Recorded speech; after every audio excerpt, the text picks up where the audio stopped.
Listen, analytics dudes, we know no one is saying that Chris Paul shouldn't take mid-range jumpers. The question is, how did Chris Paul become Chris Paul?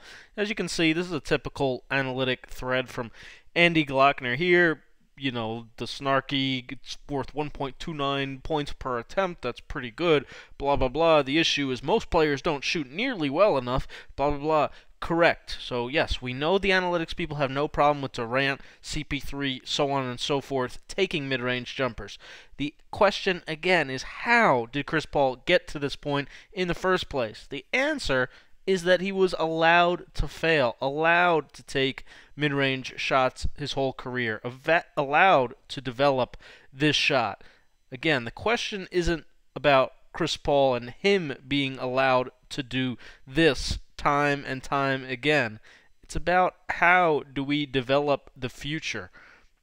How do we get players that can capitalize against this drop defensive coverage that everybody in the league continues to play and still get efficient jumpers time and time again? Take advantage of this wide open elbow area that's so frequently open against drop coverage, again, in the pick and roll. And no, those are not duplicate clips. This is just one game, Chris Paul giving a dissertation level course on getting to his spots, getting to his kill spots in the mid-range, killing Denver time and time again. Cut dribble there. Again, this is one game.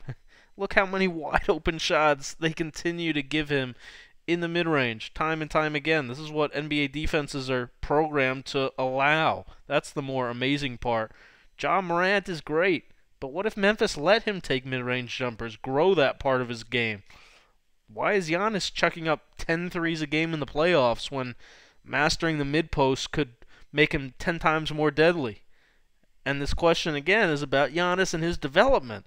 Why did the Bucks spend so much time trying to make Giannis into a three-point shooter, trying to develop a shot that, quite frankly, everybody is always going to be okay with him shooting? He's never going to shoot well enough to really make it a problem for defenses.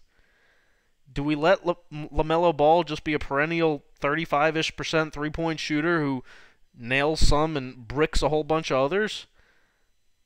When I was with the Wizards, the analytics department literally did not want Bradley Beal to be allowed to take mid-range jumpers. Of course, Brad's gone on to be the number 2 scorer, leading scorer in the NBA, in large part because of his dominance in the mid-range. Again, what the analytics don't get is that even when young players like Brad, or even CP way back, struggle from the mid-range, sometimes it's a necessary evil to grow that part of your game and become a 3-level scorer. Become a guy that can take advantage of the drop coverage that's so widespread throughout the NBA. Thanks for watching what the analytics don't get about Chris Paul. If you enjoy my videos, make sure you not only thumb up and subscribe, but you download the free Hot Mic app, Hot MIC in the App Store. Use the code SCOUT, all caps, to hear me call a bunch of games live the rest of the playoffs and $50 cash giveaways Tuesday and Wednesday night this week. Thanks for watching. Again, make sure you check out Hot Mic.